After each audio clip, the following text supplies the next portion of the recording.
Hola, ¿qué tal? ¿Cómo están? Mi nombre es Carolina Gilas y hoy quiero hablar con ustedes sobre ese otro México que sí es posible, ese otro México que sea un México donde las mujeres estén representadas verdaderamente en todos los sentidos, donde las mujeres estén en los espacios del poder, donde las mujeres estén en los espacios de liderazgo dentro de los espacios del poder y donde los intereses de las mujeres se hagan realidad construyendo una democracia paritaria. De eso vamos a hablar hoy, de ese México que yo tengo toda la fe de que sí es posible.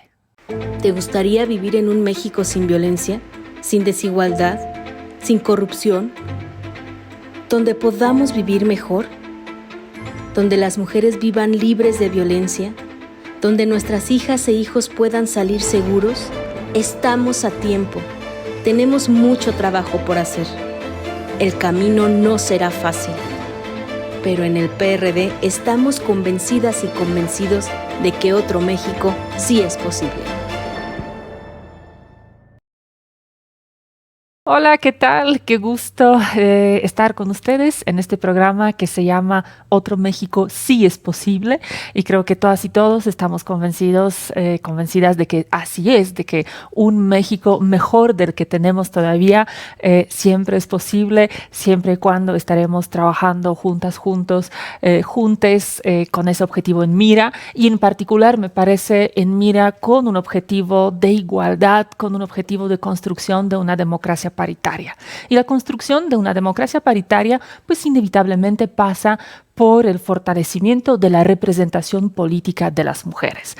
¿Qué es eso de la representación? Es un concepto de esos que usamos mucho, hablamos de la representación, todo el mundo entendemos algo por la representación política, pero cuando lo reflexionamos un poco más de fondo, o sea, nos podemos a pensar, ¿y qué significa que nos representen? ¿O significa, qué significa o cuándo yo me puedo sentir representado o representado? ¿Cómo me doy cuenta que alguien me está representando? Entonces, hoy me gustaría tratar de reflexionar con ustedes un poco sobre esas preguntas, sobre qué realmente significa la representación política, cómo esa representación política se ejerce, dónde, por quiénes, de qué maneras y, por supuesto, sobre esas preguntas de cómo nos podemos sentir o cuándo nos podemos sentir realmente o verdaderamente representadas o representados.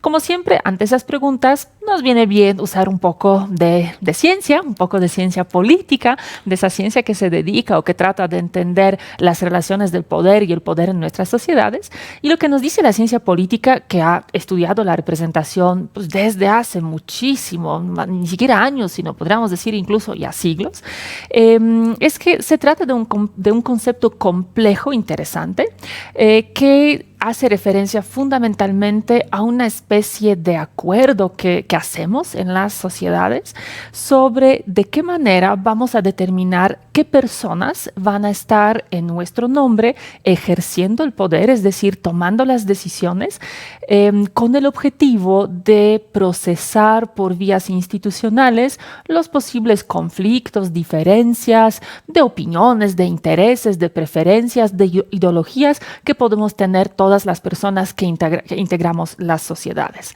Ese concepto se ha estudiado en ese sentido desde hace mucho, en particular en los regímenes democráticos, donde pues entendemos que la gran parte de ese proceso de representación se está dando a través de las elecciones, que sabemos que las elecciones nos sirven justamente para eso, nos sirven para generar la representación, para decidir precisamente qué personas, en qué cargos, por cuánto tiempo van a tomar decisiones pues, en nuestro nombre, buscando, esperamos idealmente, la realización de ese bien colectivo, ¿no? Realización de ese México mejor en el que todas y todos quisiéramos vivir.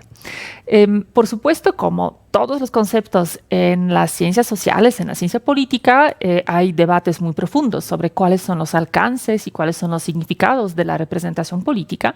Y yo quisiera abordar con ustedes ese concepto en particular desde la perspectiva de Hannah Pitkin. Hannah Pitkin era una politóloga, filósofa estadounidense de origen alemán, y ha sido muy influyente justo en términos de los estudios de representación política y en particular de los estudios de representación política que hacemos desde el feminismo con la perspectiva de género.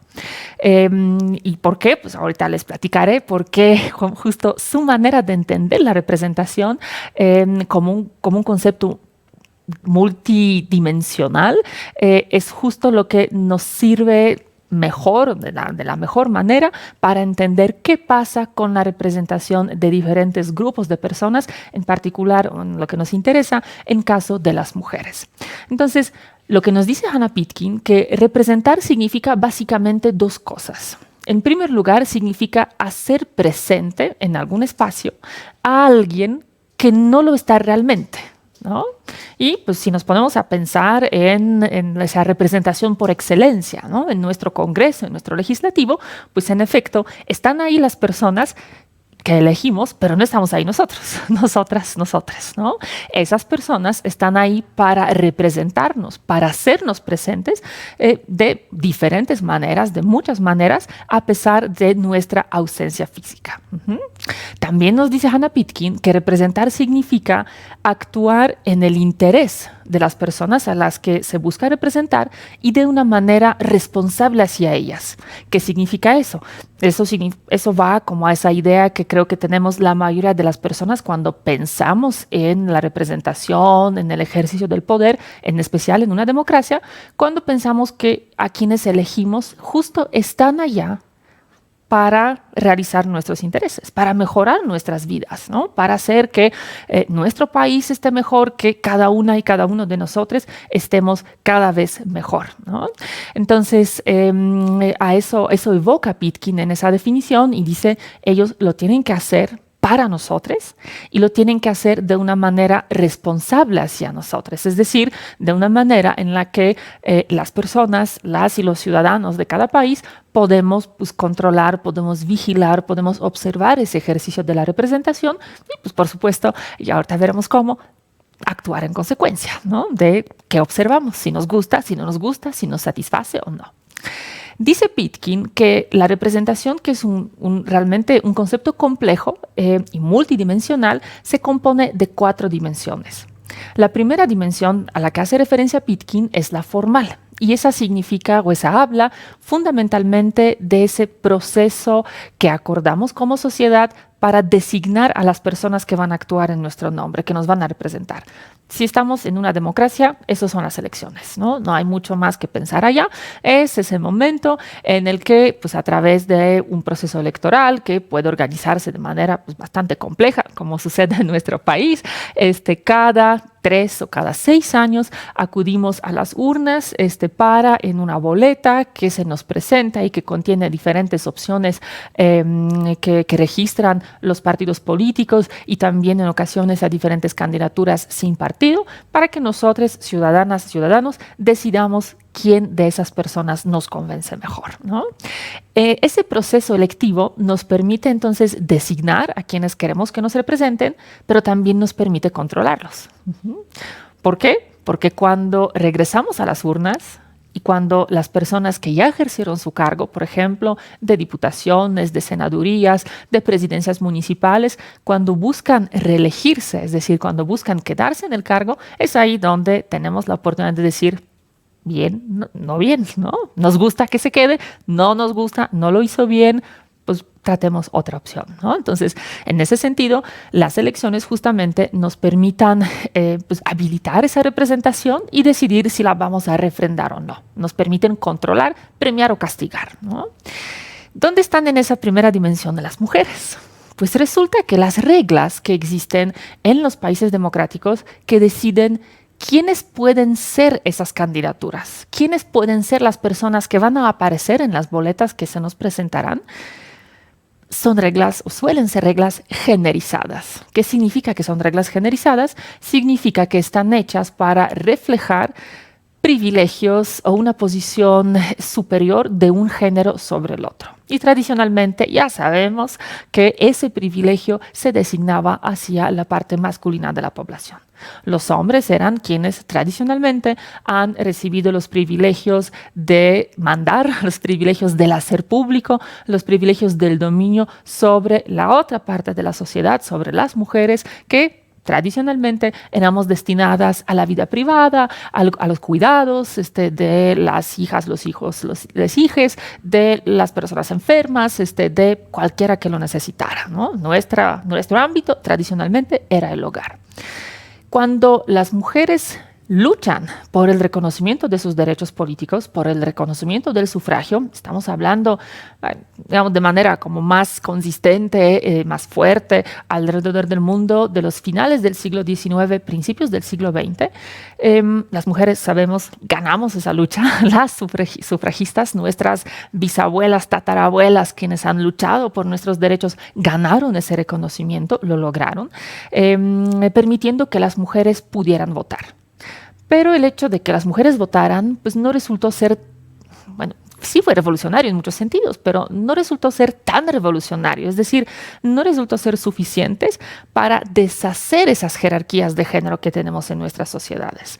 No fue suficiente para que las mujeres pudiéramos realmente ser iguales a los hombres o que pudiéramos acceder a los espacios del poder al igual que lo hacen los hombres. Y ahí es donde, fundamentalmente, a finales del siglo XX, por ahí los años de la década de 1990, es cuando las democracias contemporáneas, muchas de ellas en particular en nuestra región, en América Latina, se empiezan a dar cuenta de que algo está pasando entonces con las reglas, ¿no? Que algo tiene que estar en las reglas si esas reglas teóricamente neutras, teóricamente abriéndole la puerta a todo el mundo, pues no le abrían las puertas a las mujeres porque las mujeres no llegaban a ser electas. En 1990, en nuestra región, en todos los países de América Latina, la representación política de las mujeres rondaba apenas el 10%, ¿no? Es una fracción muy pequeña frente a lo que representamos como parte de esas sociedades.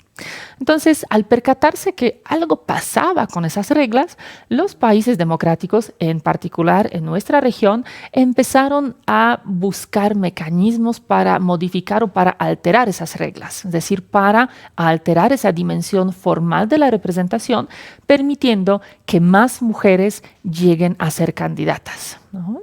La idea detrás era que si las mujeres no llegan siquiera a las listas, pues no hay manera de que sean electas. Si no están en las boletas, pues ¿cómo la gente puede votar por ellas, ¿no?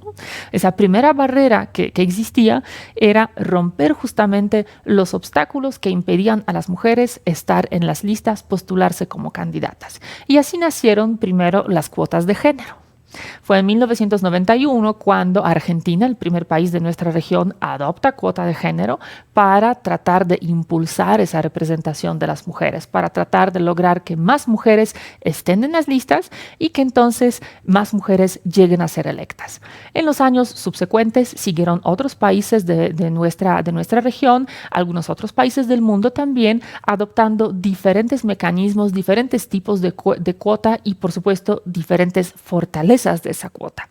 Ahí, pues mientras más fuertes esas reglas que llamamos régimen electoral de género, más probable, más factible que las mujeres realmente lleguen a ser electas.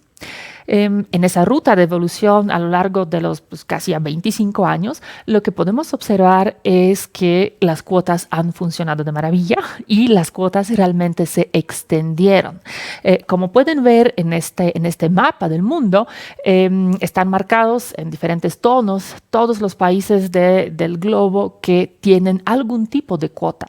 Entonces tenemos ahí en amarillo países con cuota o paridad, en rojo países con escaños reservados y en azul países donde los propios partidos políticos de manera voluntaria han decidido también adoptar algún tipo de cuota y promover la representación de las mujeres.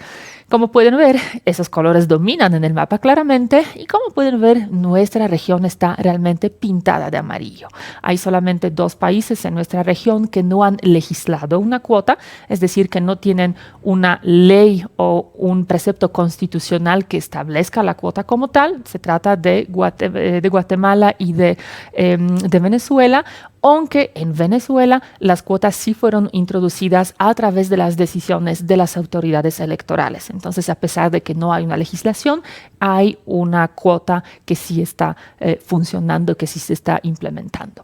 Entonces, en esos últimos años, en últimas décadas, hemos logrado revolucionar la parte de la representación formal de las reglas para permitir la participación política de las mujeres.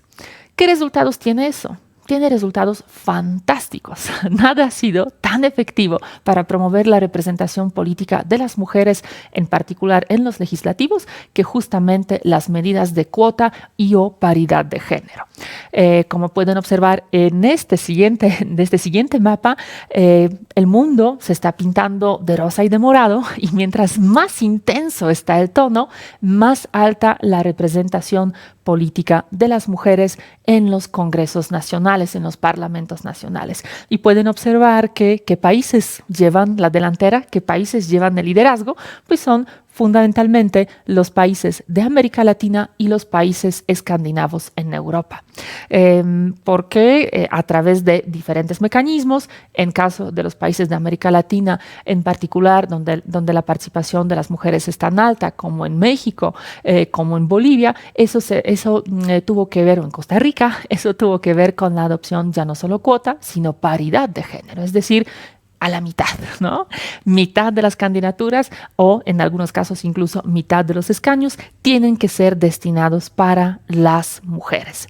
En nuestro país, ese morado tan intenso que observamos en este mapa aplica para toda la República, para todas las entidades federativas. Hemos pasado durante los últimos 35 años por una verdadera revolución en términos de la representación, no solo formal, pero también justo descriptiva. La descriptiva es esa segunda dimensión a la que hace referencia el Pitkin y se refiere al resultado de las reglas. Ya a lo que observamos en el mapa, a cuántas mujeres están en los congresos. ¿Qué proporción del legislativo, o de escaños que hay en el legislativo, está ocupado justo por las mujeres? Se trata, dice Pitkin, de esa idea en que la representación política, en que un congreso tiene que asemejarse a la composición del país. Tiene que asemejarse a la composición de la sociedad, es decir, si la sociedad es plural y diversa, entonces lo que ocurre en el legislativo, quienes están sentadas y sentados en el legislativo, pues también tiene que ser una comunidad diversa, ¿no? Y justo ahí podemos observar esa vinculación de esas dos primeras dimensiones de la representación política, la dimensión formal, la que tiene que ver con las reglas, con la dimensión descriptiva, que es la que tiene que ver, perdón, ¿sí? La última frase, que sí ya fueron muchas trabas, ¿no? 1, 2, 3. Aquí observamos entonces la relación entre esas dos dimensiones, entre la dimensión formal, la de las reglas, y la dimensión descriptiva, es decir, quiénes están y cómo se ven quienes están integrando los legislativos, los congresos, en términos de su semejanza con la sociedad, con toda la diversidad, con toda la pluralidad que hay en la sociedad. Es esa idea de que el Congreso, en algún sentido, tiene que ser un espejo de la sociedad. Y no solo, por supuesto, en sentido de cómo nos podemos ver, ¿no? De esas diferencias muy visibles que luego hay entre las personas en función de múltiples características que podemos tener, de diferentes cuerpos que llegamos a tener, pero también, o más bien, en términos de las experiencias que tenemos. Y tenemos experiencias muy diversas justo en función de las características que tenemos como personas y de las características de nuestros cuerpos. Porque no es lo mismo en nuestras sociedades nacer, crecer y vivir siendo una mujer que siendo un hombre. No es lo mismo tener un cuerpo hábil que tener alguna enfermedad, alguna discapacidad que nos dificulta, nos reta en la vida diaria. No es lo mismo pertenecer a una comunidad indígena, a un grupo minoritario, que a un grupo dominante. Entonces, todas esas diferencias afectan la manera en la que vivimos en la sociedad, en la que experimentamos la sociedad, en la que experimentamos las relaciones de poder. Y es fundamental que llevemos toda esa diversidad a la integración de los órganos representativos.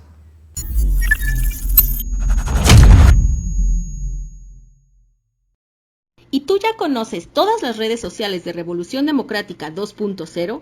¿Qué estás esperando? Ingresa a Facebook y regálanos un like. También puedes buscarnos en Instagram, estamos como Revocrática 2.0. O por qué no, te metes al Twitter y nos sigues, Revolución Democrática 2.0. También suscríbete a nuestro canal de YouTube y revive todos los programas de Revolución Democrática 2.0. Descárgalos y comparte.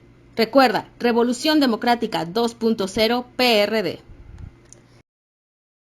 Muy bien, entonces, ¿alguna de ustedes, alguien de nuestro público, tendría alguna pregunta? Sí. Adelante, Gaby.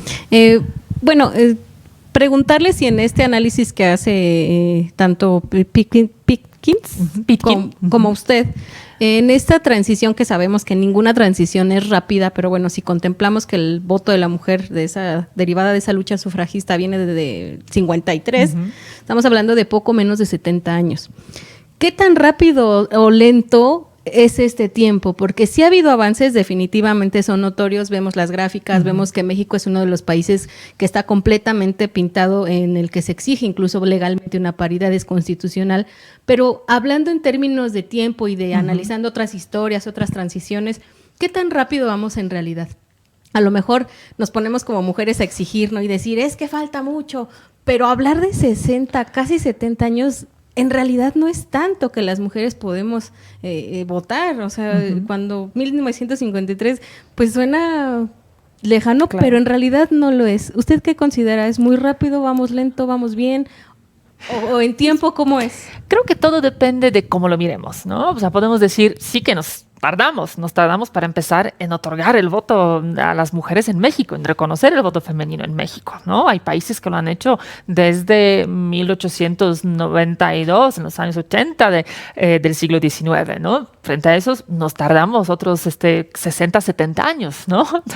Entonces, si lo miramos en toda la historia de nuestra sociedad, bueno, pues nos tardamos siglos, nos tardamos muchísimo con reconocer los derechos de las mujeres y sabemos, y lo iremos también platicando, que todavía ese ejercicio pues tiene sus limitaciones y enfrenta muchos obstáculos. Pero también depende con quiénes y cómo nos comparemos, ¿no? Si miramos a nuestros vecinos al norte, por ejemplo, si miramos al caso de Estados Unidos, pues en México tenemos más del doble de la representación femenina en el Congreso que en el Congreso estadounidense, ¿no? Y eso que el reconocimiento del voto femenino en Estados Unidos se ha dado a inicios del siglo XX, se ha dado unos 30 años antes que en México, ¿no? Entonces, si nos comparamos con ellos, bueno, llegamos a la paridad de una manera mucho más rápida, justo gracias a las medidas, gracias a las cuotas, gracias a la paridad que nos ha permitido ese incremento, ese boost, ¿no? Así enorme, meter el turbo, ¿no? Y en particular, ese turbo lo hemos metido en los últimos 10 años, ¿no? Porque antes de la elección de 2012, en México la representación femenina llegaba a unos apenas 23-24% del Congreso, de la Cámara de Diputados. Cuando en 2011 se elimina la excepción de la cuota, se obliga a los partidos a cumplir con la cuota en las dos vías de representación, en mayoría relativa y en la representación proporcional, es ahí donde subimos al 37%. Después, con la adopción de la paridad en 2014, en la elección del 15, en la siguiente, subimos ya a 39%, ¿no? Ya con una fortaleza de la paridad ya más asentada, con autoridades pues más comprometidas con la paridad, con la representación de las mujeres, llegamos en 2018 a un Congreso con 49% de las mujeres y en la última elección de 2021 de plano logramos la mitad, ¿no? Algo similar ha pasado en las entidades federativas. Entonces, si lo vemos en esa perspectiva, ¿no? Que hemos logrado doblar la cantidad de las mujeres en la Cámara de Diputados, en el Senado, en 10 años, eso realmente es rápido, ¿no? O sea, creo que todas somos un poco ya impacientes por algunos cambios que creemos que tendrían que estar ocurriendo en nuestra sociedad o que ya deberían haber ocurrido hace mucho, ¿no? Y creo que todas nos consideramos feministas y que tratamos de trabajar desde diferentes ámbitos para avanzar la igualdad de género, seguramente llegamos a sentirnos frustradas en no pocas ocasiones, sintiendo que los cambios quizá no son tan rápidos como quisiéramos, pero pues Otra vez, todo depende, ¿no? Cómo nos miremos, todo depende con qué nos busquemos comparar, en qué perspectiva lo coloquemos. Y sin duda, falta muchísimo por hacer, pero sí hemos logrado, me parece, avances muy importantes en tiempo relativamente corto, ¿no? Ahora el chiste es que convirtamos esos avances en la representación descriptiva, en los avances en las otras dos dimensiones de la representación que nos enseña Pitkin son fundamentales, que es la representación simbólica y la representación sustantiva. Les voy a hablar primero sobre la representación simbólica. La representación simbólica es una cosa fascinante y además es muy compleja porque se trata en realidad como de tres elementos que la componen. El primer elemento que la compone tiene que ver con cómo nos sentimos como personas, como ciudadanas y ciudadanos frente a la representación. Es esa evaluación, esa sensación que podemos tener. ¿Nos sentimos representadas? ¿Nos sentimos representados? Consideramos que las personas que hemos puesto ahí, ¿no? En el Congreso, en los municipios, en el gobierno federal, los gobiernos estatales, ¿no? Todo ese andamiaje institucional tan importante que tenemos, esas personas nos representan de alguna manera, hacen que nuestra democracia, al menos a nuestro juicio, esté funcionando mejor, ¿no? Esa parte es obviamente una parte muy personal, una parte quizá muy emocional, ¿no? Porque nuestra manera de observar o de pensar si nos sentimos o si no nos sentimos representados, pues pasa, por supuesto, por cómo evaluamos, a quiénes evaluamos, qué elementos vamos a tomar en cuenta en esa evaluación, ¿no? Entonces, es fascinante porque podemos observar que las personas pues, se colocan frente a esa pregunta en diferentes sentidos, ¿no? Hay quienes nos pueden decir, pues yo siento que no porque el desarrollo económico o el desempleo o la crisis económica no da, ¿no? Mi situación personal no está bien. Puede haber que otros digan, yo sí me siento representado, porque ahí sí hay alguien que habla, ¿no? Que me habla a mí, que con lo que dice y con cómo dice o con cómo habla o con cómo se viste, etcétera, me está haciendo sentir representada o representado, ¿no? Y ese aspecto tiene que ver, el segundo aspecto de la representación simbólica, justo con la agencia, ¿no? Es decir, con un actuar consciente que tienen las y los representantes cuando ejercen sus funciones representativas, ¿no? Y eso tiene que ver con muchísimas decisiones. Tiene que ver con esas decisiones de cómo hablan, de cómo se visten, de cómo se mueven, ¿no? Y aquí quisiera enseñarles algunas imágenes. Si se fijan en la próxima diapositiva, tenemos aquí una imagen.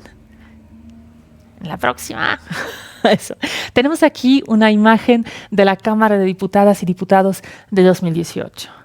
Cuando ustedes que me acompañan aquí, que son mujeres, ven eso, ¿qué sienten? ¿No sienten que se les enchina la piel? ¿No se sienten poderosas, un poco más poderosas? ¿No sienten que algo bonito, que algo bueno está pasando? ¿No?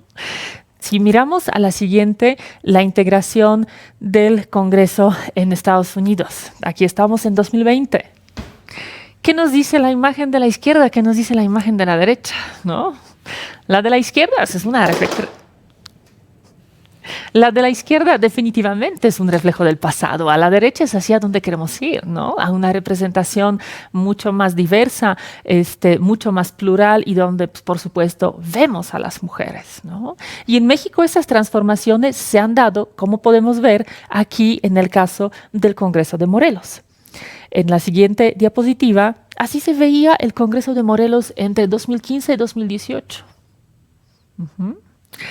Pues prácticamente puros señores, ¿no? Difícil encontrar algunas diputadas en esta imagen. Pero miremos la que sigue, cómo quedó el Congreso de Morelos después de 2018. Ya con una paridad fuerte, bien aplicada y donde el 70% de la integración fueron las mujeres, ¿no? Ese cambio, por supuesto que es simbólico, ¿no? Por supuesto que significa algo. Pero también significa algo el espacio institucional que ocupan las mujeres. Aquí les traigo en la próxima diapositiva cómo fue integrada la mesa directiva de la Cámara de Diputados Federal en 2019, cuando fue dominada por las mujeres y cuando por primera vez en la historia de nuestro país tuvimos a una mujer presidiendo la Cámara de Diputadas y Diputados, a la diputada Laura Rojas. Esos momentos simbólicos donde ella tomó posesión se sintieron de mucho poder, ¿verdad? Decir, las mujeres ya no solo están en el Congreso, pero están en la cima del Congreso. Son las que van a estar dirigiendo la labor de este Congreso. Seguro van a cambiar muchas cosas, ¿no? Y ahí es cuando uno se pregunta, ¿qué tantas cosas están cambiando en cuanto al ejercicio de la representación cuando vemos eso? Cuando vemos que ahí están los hombres en esos espacios, en estos congresos, que pues parecen no reconocer de la misma manera el poder cuando ese poder tiene una forma femenina, ¿no? Cuando ese poder está encarnado en una mujer. Me acuerdo que feliz de ese momento histórico cuando vimos, creo que todas las feministas, la transmisión, dijimos, algo simbólico en esta imagen no está bien, ¿no? De quién tiene entonces el poder o cómo es esa relación del poder de género que se está dando incluso en la cima de la Cámara de Diputadas y Diputados entre el presidente saliente y la nueva presidenta que acaba de tomar posesión, ¿no?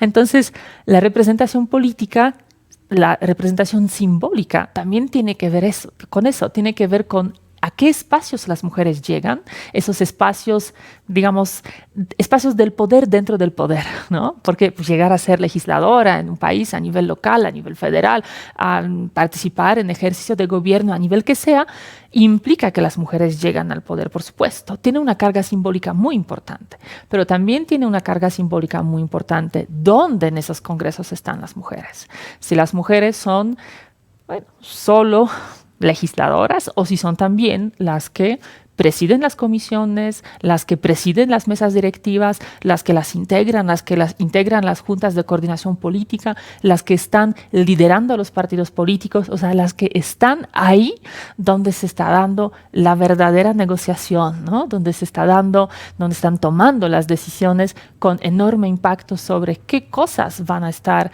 analizando los congresos, sobre qué cosas van a estar trabajando los congresos, sobre qué tipo de temas, agendas, iniciativas van a estar visibles, ¿no? Entonces ahí es donde vemos ese tercer elemento de la representación simbólica, que después de cómo reaccionamos a la representación, después de cómo las personas la ejercen, tenemos también esa de cómo las instituciones, como ciertos contextos institucionales, permiten a las mujeres acceder al poder. Y la representación simbólica justo se tiene que ver entonces cómo el poder se conforma, cómo se ejerce, cómo se muestra, desde qué características, desde qué lenguajes, desde qué contextos institucionales. Y los ajustes o las diferencias en todo eso, por supuesto, también van a tener que ver con cómo nosotros como ciudadanos, vamos a responder ante esa representación, ¿no?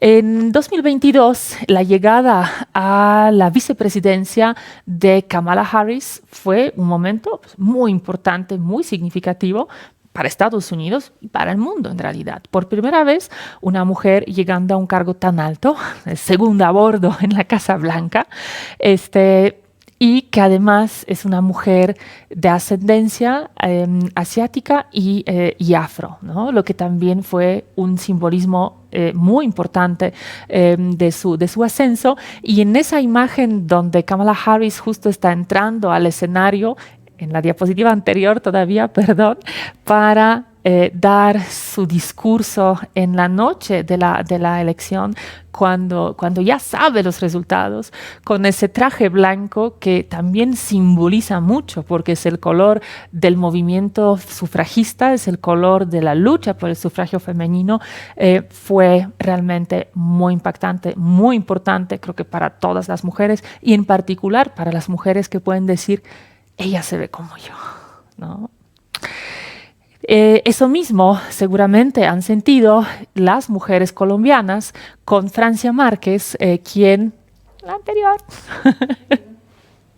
¿verdad?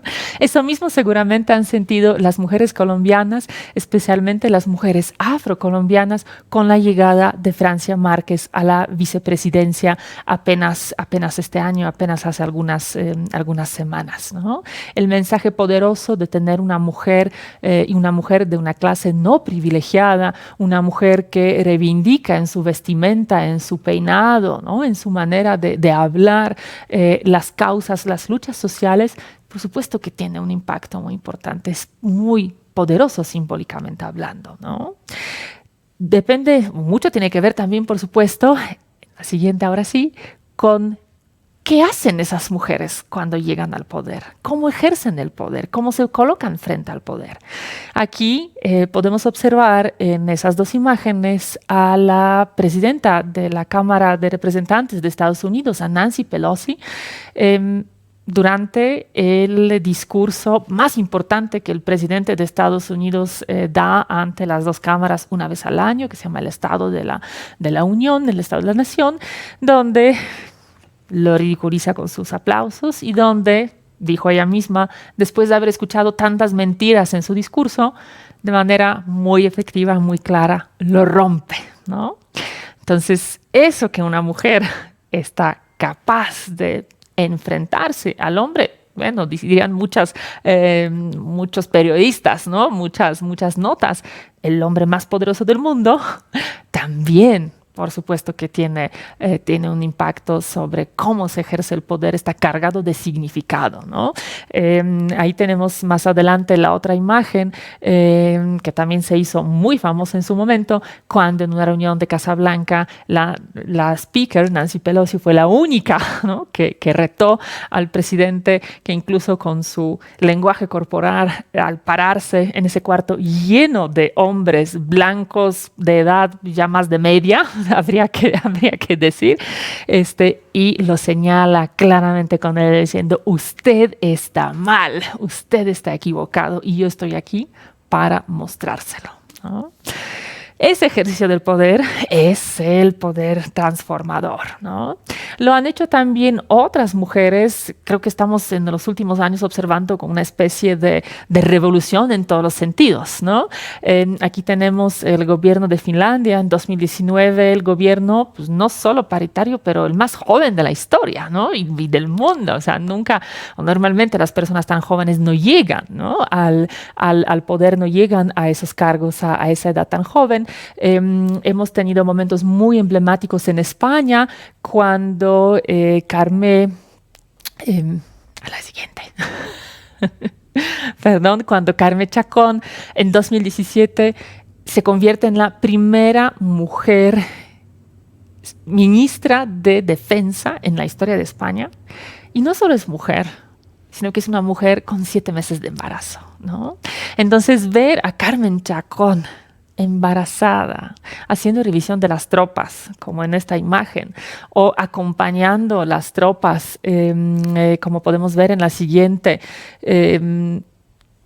es muy simbólico, es muy poderoso. Muestra que las mujeres están pues, rompiendo, ¿no? Los diferentes techos, los diferentes límites que tanto tiempo han estado enfrentando y que además en ese ejercicio del poder, en ese ejercicio de la representación, pues no desaparece el hecho de ser mujer, ¿no? Y no se pierden. Entonces, pues lo que viene en paquete con frecuencia con el hecho de ser mujer, como en este caso el ejercicio de la maternidad, ¿no? Sabemos todos que es muy difícil para las mujeres ser profesionales exitosas cuando nos convertimos en mamás, cuando decidimos tomar esa decisión, tener hijas, hijos, hijes, y sabemos los retos que implica, por un lado, balancear todas las actividades que a una le caen, ¿no? Junto con la maternidad, pero también hacernos valer frente a los ojos del mundo, ¿no? Que el mundo deje de pensar que, es que si es mamá, entonces ya no va a querer trabajar, ya no va a tener tiempo, ya solo va a querer estar en casa con sus hijas, hijos, hijes, que ya no cuentes con ella, que ya no sirve, ¿no? Y casi a veces parece que durante el embarazo de plano se le apaga a una el cerebro, ¿no? Lo que demuestra Carmen Chacón no es cierto. También lo demostró Jacinda Ardern, la primera ministra de Nueva Zelanda, cuando llevó a su pequeña bebé a que la acompañara durante la Asamblea General de la ONU. Eso fue en 2018.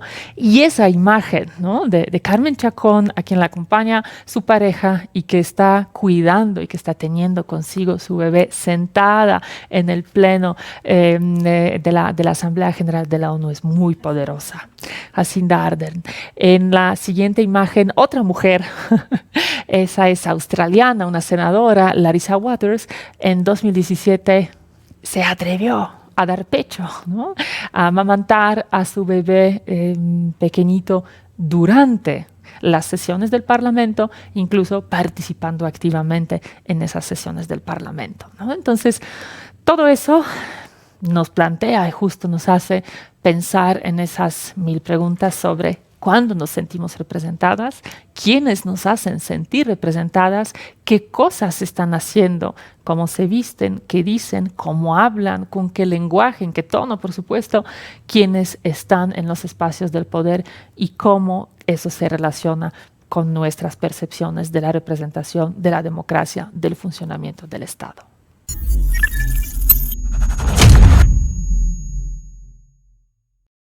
¿Y tú ya conoces todas las redes sociales de Revolución Democrática 2.0? ¿Qué estás esperando? Ingresa a Facebook y regálanos un like. También puedes buscarnos en Instagram, estamos como Revocrática 2.0. O por qué no, te metes al Twitter y nos sigues, Revolución Democrática 2.0. También suscríbete a nuestro canal de YouTube y revive todos los programas de Revolución Democrática 2.0. Descárgalos y comparte. Recuerda, Revolución Democrática 2.0 PRD.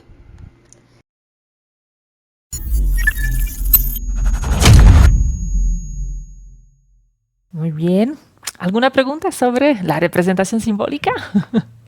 Yo, doctora Mónica, pues una imagen dice más que 1000 palabras y a mí me identifico mucho en estas imágenes y quisiera yo preguntarle porque al abrir las redes sociales, ¿no?, de diversos partidos, de este partido, puedo observar en las imágenes que las reuniones importantes que se están realizando en nuestro presente, pues no veo a las mujeres, no veo a las jóvenes, a los jóvenes, ¿no?, representándonos y de alguna forma yo no me estoy sintiendo representada. ¿Qué se hace en este caso? ¿Qué hacemos nosotras para poder impulsar esta participación y ver en esas fotografías a mujeres líderes, ¿no?, a jóvenes, como dice en el gobierno de Finlandia, ¿no? Sorprende el que el gobierno esté repleto de personas jóvenes de edad, pero ¿por qué eso, no? ¿Por qué sucede eso? Es justamente mi pregunta y también comentario, ¿no? Ok, muy bien, muchas gracias. Es muy interesante, ¿no?, que justo plantea todas esas, pues, por un lado, exclusiones a las que pues, estamos prácticamente acostumbradas, ¿no? Acostumbrados, que los tenemos muy normalizados y que pues solía ser así, que quienes llegaban a la política, a los cargos importantes, pues han sido hombres, por supuesto, y además solían ser hombres pues ya de cierta edad, ¿no? Ya tocando cierta madurez, ¿no? Por no decir otra cosa, ¿no?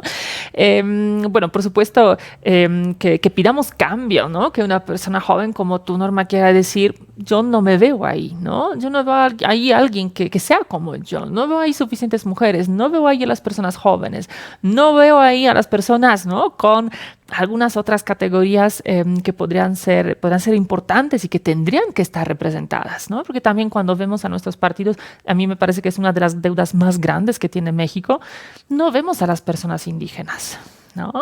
Y si no es a la fuerza por el mandato del INE, del Tribunal Electoral, ni en distritos indígenas tradicionalmente han estado postulando a las personas indígenas, ¿no? Entonces, creo que tienes toda la razón, necesitamos impulsar esos cambios. ¿Qué hacer? ¿Cómo impulsar esos cambios? Bueno, involucrarte, ¿no? Esa es una de las posibilidades siempre, entrar de manera más activa a la vida pública, ¿no? Tratar de trabajar desde pues, diferentes espacios, puede ser desde partidos políticos, puede ser desde agrupaciones políticas, desde las organizaciones de la sociedad civil, tratando de buscar incidencia, ¿no? Y tratando de promover las agendas que te parezcan importantes, ¿no? Que te parezcan relevantes.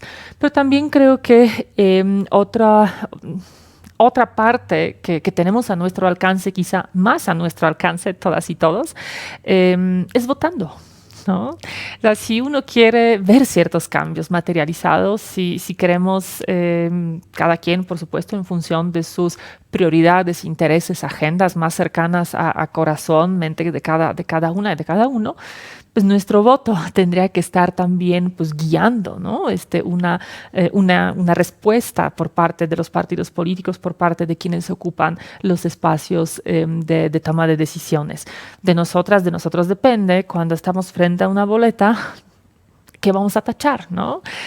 No solo a qué partido político vamos a tachar, pero también qué personas vamos a tachar, ¿no? Y cada vez, por fortuna, la oferta se vuelve más y más diversa, ¿no? Ya gracias a la paridad que se ha ido extendiendo desde lo legislativo hacia los ayuntamientos, pero también se ha ido extendiendo hacia las gubernaturas. Cada vez tenemos mayores posibilidades, por ejemplo, para votar por las mujeres, ¿no? Y vemos que en algunos ámbitos funciona muy bien, ¿no? El legislativo, incluso en las gubernaturas, hemos estado avanzando de manera importante. Pero donde tenemos sesgo muy grande todavía es en los ayuntamientos. Es muy difícil que las mujeres lleguen a ser presidentas municipales, por ejemplo. Los cabildos pueden ser integrados de manera paritaria, justo gracias a la paridad, a las reglas específicas de asignación, pero es poco frecuente, apenas una cuarta parte más o menos de todos los municipios de nuestro país está encabezada por las mujeres. Pero ya de nosotras depende, ¿no? A quiénes vamos a estar tachando y qué elementos vamos a tomar en cuenta a la hora de votar, ¿no? Que también ahí parece ser que justo esos elementos que señalas, ¿no? Esa identidad, digamos, ¿no?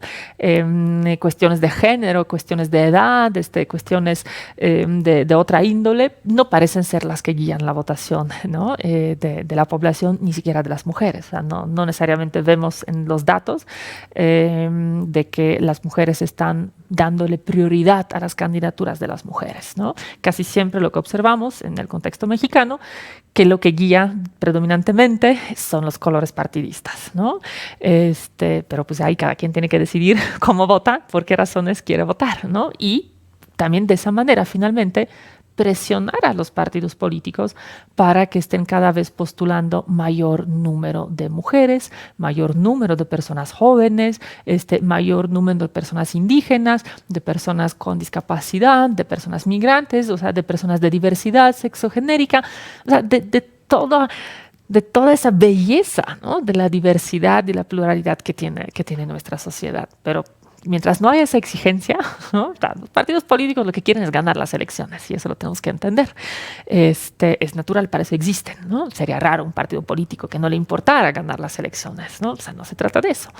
Pero como ciudadanas y ciudadanos les tenemos que imponer ciertas exigencias, ¿no? De que está muy bien que quieran todos ustedes ganar las elecciones, pero nosotros queremos votar por las mujeres, por las juventudes, por, ¿no? Las diferentes categorías que pues, vemos en falta, ¿no? Que echamos de menos cuando miramos todavía la integración de nuestros congresos, de nuestros ayuntamientos, de los gabinetes y un muy largo etcétera, ¿no? De diferentes poderes que hay en nuestro país. Entonces, creo que exigiendo, ¿no? Exigiendo, activándose, votando, participando, activándose a través de organizaciones, a través de debates públicos, por todas las vías que tengamos a nuestra disposición, ¿no?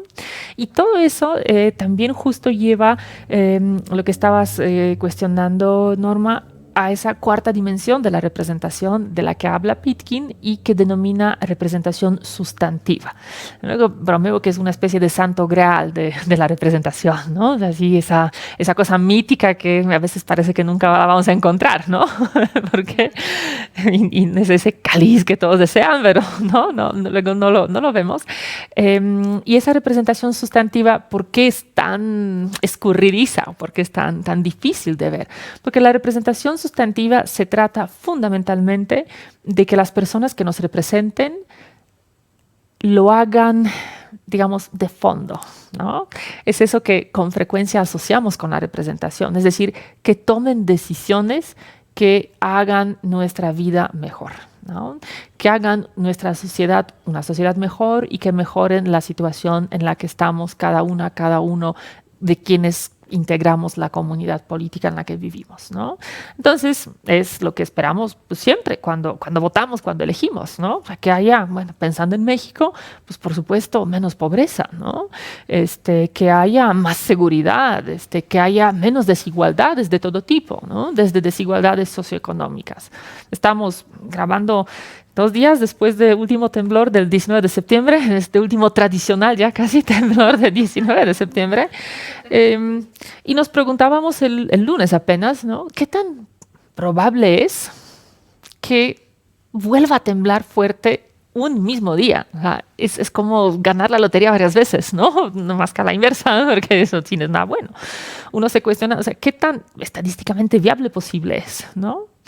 Pues quienes saben sacar las cuentas de probabilidades de esa naturaleza, pues fíjense que han llegado a la conclusión que es bastante más probable que vuelva a temblar de manera significativa un 19 de septiembre, alcanzando la Ciudad de México, obviamente, bueno, en México, que una persona que nazca en la pobreza en nuestro país llega a ser multimillonario. Es 25 veces más probable que vuelva a temblar un 19 de septiembre a que una persona que nazca en la pobreza se convierta en multimillonario en nuestro país. Así las posibilidades, así las probabilidades y así de profundas las desigualdades, ¿no? Que pues obviamente esperamos de quienes nos representan, pues que se pongan a la tarea de aminorar, ¿no? Que se pongan a la tarea de erradicar de nuestra sociedad. También esperamos de ellos esa otra igualdad, ¿no? Esa igualdad de la que estamos hablando hoy, que es la igualdad de género, ¿no? Que construyamos una sociedad, una democracia paritaria en la que las personas, sin importar el género que tengan el mismo valor. Se les reconozca como personas del mismo valor, se les reconozcan los mismos derechos y que no solo se los reconozcan en papel, pero que realmente, ¿no? A lo largo de sus vidas puedan hacer ejercicio de esos derechos de manera profunda, de manera significativa, de manera que les permita vivir una vida que quieran vivir, ¿no? Tener una vida, ser, luego me gusta, como lo decía Harold Lasky, un filósofo inglés a principios del siglo XX, que es que la democracia tendría que permitirnos ser nuestra mejor versión posible, ¿no? Eso significa diferente cosa para cada uno de nosotros, pero justo nos abre esa libertad de decidir qué queremos ser, ¿no? De quiénes queremos ser, de cómo queremos ser, pero también exige, por supuesto, del Estado, de la sociedad, que nos generen condiciones en las que cada una y cada uno de nosotros podamos tomar esa decisión libremente, ¿no? No tengo que ser eso porque pues, la vida no me deja, ¿no?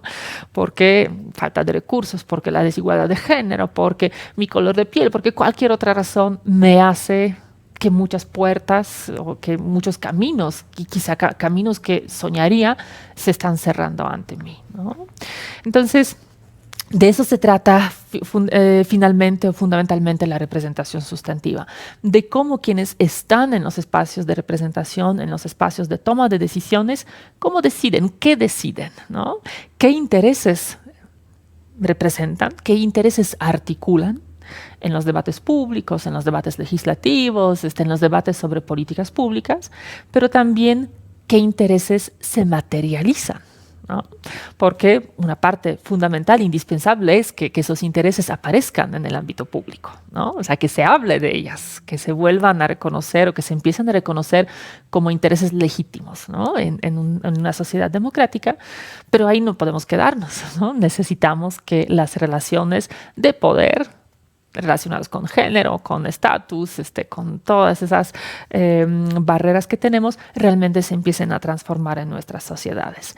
Y Eso no es fácil, ¿no? Por supuesto, hay que tenerlo claro por varias razones, ¿no? Una, porque sí hay que reconocer que en nuestra sociedad y en todas las sociedades que son democráticas, que son plurales, que son diversas, las personas tenemos diferentes intereses y tenemos que reconocer que a veces esos intereses pues, pueden chocar, ¿no? Y que a veces no va a ser viable encontrar maneras de solucionarlos que satisfagan a todo el mundo, ¿no?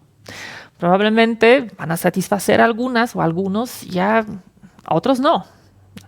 A veces van a dejar de alguna manera insatisfecho a todo el mundo, ¿no? Como logrando algo, aunque sea poquito de lo que estamos buscando, de lo que pretendemos, pero pues casi nunca plenamente, ¿no? Pero así funciona esto, ¿no? Así funciona la democracia, así son esas negociaciones porque necesitamos, y bueno, ya invito también a pensar que esas negociaciones que se están dando en la política justamente no son algo negativo, no son algo malo, o sea, necesitamos hablar, necesitamos negociar porque necesitamos encontrar alguna manera de que todas y todos quepamos en esta sociedad, ¿no? Y que el bienestar y que los derechos de todas, de todos, de todes estén realizados en esta sociedad lo más que se pueda, ¿no?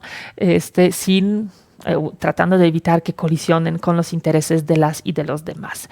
Entonces, ahí es cuando, si pensamos en la representación de género, en la representación sustantiva de las mujeres, lo que normalmente nos viene a la mente son pues, las demandas clásicas del feminismo, ¿no? Como podría ser, por ejemplo, la representación paritaria de las mujeres, ¿no? Que ya vimos que en muchos países del mundo, en nuestra región, en nuestro país, hemos avanzado de manera muy importante en eso. Hay otras demandas, ¿no? Que son clásicas del feminismo, por ejemplo, la que tiene que ver con el ejercicio de los derechos reproductivos, ¿no? Con la capacidad de las mujeres de decidir si quieren, cuándo quieren, cuántas veces, si es que quieren, ejercer la maternidad, ¿no? Y aquí hay dos bellas imágenes, que son las imágenes de Argentina, cuando las mujeres organizadas que estaban protestando durante días, durante semanas en las calles, se enteran de que el aborto se volvió legal, ¿no? Que fue legalizado por el Congreso de Argentina y esa explosión de sentimientos, de alegría, así se ve la gente representada, ¿sí? Así se ven las personas cuando la política institucional los representa, ¿no? Cuando logran sus objetivos, cuando sienten que ya no solo hay alguien que se les parezca, ¿no? Que ya no solo hay alguien que les habla, sino que ahí hay gente que hizo algo por ellos. Y aquí tenemos más adelante otra explosión de alegría cuando en la Ciudad de México se aprueba la Ley Olimpia. La Ley Olimpia que tiene que ver con el combate a la violencia digital, a la violencia en redes que vivimos con frecuencia, mayor medida las mujeres sin duda, donde también las activistas que estaban presionando, que estaban cabildeando para que esa ley se aprobara, están felices. Están felices porque se está realizando otro de esas grandes demandas del movimiento feminista, que es la construcción de las sociedades, de las ciudadanías sin violencia hacia las mujeres, o donde se combata de manera efectiva la violencia contra las mujeres, ¿no? Y así también se ve la gente, así se ven las mujeres cuando se sienten representadas, cuando sienten que algo en la política cambia por ellas y para ellas, ¿no? Por nosotras y para nosotras. Entonces, pues esas expresiones de alegría no son tan frecuentes como quisiéramos, ¿no? Tenemos 1000 pendientes. Tenemos pendientes que tienen que ver, por ejemplo, un tema que hemos estado comentando mucho en el debate público en los últimos días, con los salarios equitativos, con los salarios iguales. ¿Por qué un varón tendría que ganar más por hacer un mismo trabajo teniendo una experiencia similar que una mujer? O sea, ¿qué lo justifica, no? ¿Por qué razón nos tendríamos que seguir aguantando, ¿no? Ese nivel de injusticia, ese tipo de barreras para el ejercicio de nuestros derechos, para la igualdad en nuestra sociedad, ¿no? Tenemos pendientes y deudas históricas con las mujeres mexicanas, como Estado mexicano, como sociedad, en lo relativo a las tareas de cuidado. Tenemos, se supone, un avance en la legislación, pero que no se ha consumado debidamente, completamente. Todavía no está, realmente no existe el Sistema Nacional de Cuidados y las mujeres estamos cada vez más solas, ¿no? Y cada vez más sobrecargadas con las tareas que tienen que ver con apoyar, con cuidar de la casa, con cuidar de la familia, con cuidar de los seres queridos que si lo requieren debido a su edad o debido a su situación de salud o cualquier otra que se presenta, ¿no? Eso es algo que realmente necesitamos transformar y que nos urge transformar, ¿no?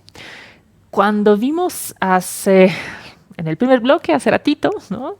Cuando vimos el mapa del mundo donde mientras más intenso era el morado, más alta la representación política de las mujeres, hemos dicho que eran dos focos, dos polos, ¿no? La América Latina, nuestra región, pero también los países escandinavos en Europa, ¿no? Y justo los países escandinavos son países que no tienen cuotas de género legisladas, ¿no? Son países en los que, en la mayoría de los casos, hay algunas cuotas adoptadas por los partidos políticos de manera voluntaria para fortalecer la representación descriptiva de las mujeres, pero son los países justo que han estado avanzando, quizá más que cualquier otro en el mundo, en términos de la representación sustantiva de las mujeres. Es decir, en términos de transformaciones sociales que permiten a las mujeres avanzar en esas rutas como fundamentales para la igualdad, que tiene que ver con el ejercicio de los derechos reproductivos, con el ejercicio de los derechos laborales, ¿no? Que está vinculado con la distribución de tareas de cuidado, que está también vinculado con el ejercicio del derecho a la vida libre de violencia, ¿no? Donde también han estado avanzando mejor y más que el resto del mundo. Eso no quiere decir que los escandinavos ya viven en un paraíso, pero quizás son quienes estén más cercanos a un paraíso. Si se pueden imaginar ustedes un paraíso con mucha nieve y mucho hielo y mucho frío en lugar de las palmeras, ¿no? Pero sí han avanzado de manera muy importante en todas esas demandas que son demandas de la socialdemocracia clásica y que han permitido que las mujeres entonces accedan pues a una mejor calidad de vida en todos los sentidos y que por supuesto también accedan en mayor medida a los espacios políticos, a los espacios del poder, de la representación, a pesar de que no existan las cuotas, ¿no? Entonces, a nosotros aquí en México, yo creo que nos falta eso, ¿no? O sea, nos falta pensar que si queremos tener un paraíso en términos de la igualdad, ahora sí, más cálido, con más palmeras, más cercano a lo que uno piensa cuando piensa en un paraíso, ¿verdad? Necesitamos ir justo a esas agendas. Necesitamos poner los ojos en cómo se ejerce la representación en términos sustantivos también, es decir, qué legislación se promueve, se propone, se aprueba, a quiénes beneficia, a qué colectivos habla, a qué grupos que requieren, ¿no? La mejora de su situación en nuestra sociedad está mirando. Y creo que eso lo tenemos que estar haciendo y lo tenemos que estar haciendo con una perspectiva de género, o sea, pensando que la organización de nuestra sociedad lamentablemente es todavía muy lejana de una organización igualitaria, pero también tenemos que pensarlo en la perspectiva interseccional, es decir, pensando que pues, las mujeres no somos todas la misma mujer, ¿no? No somos todas iguales, no tenemos todas las mismas necesidades. Tenemos todas las necesidades de participar políticamente, de vivir sin violencia, de vivir en la igualdad, de tener autonomía sobre nuestros cuerpos, sobre nuestras vidas, claro está. Pero las políticas públicas que necesitamos, que quienes están representando, que quienes están tomando decisiones aprueben, tienen que ser diferentes, ¿no? En función de las diferencias que también existen entre nosotras, entre las mujeres.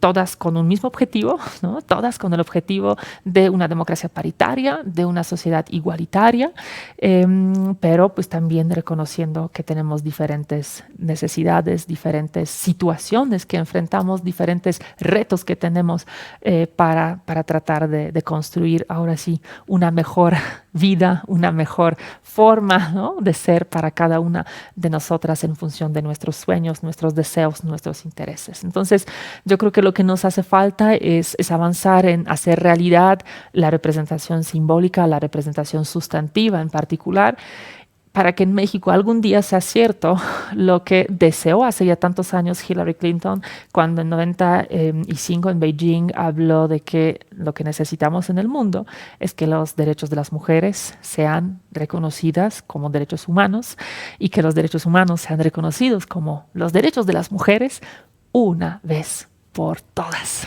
¿no? Ojalá así sea, ojalá ese otro México sí sea posible y sí nos permite llegar algún día a una sociedad verdaderamente, profundamente igualitaria, equitativa, paritaria, en la que todas, todos y todes quepamos y podamos vivir felices.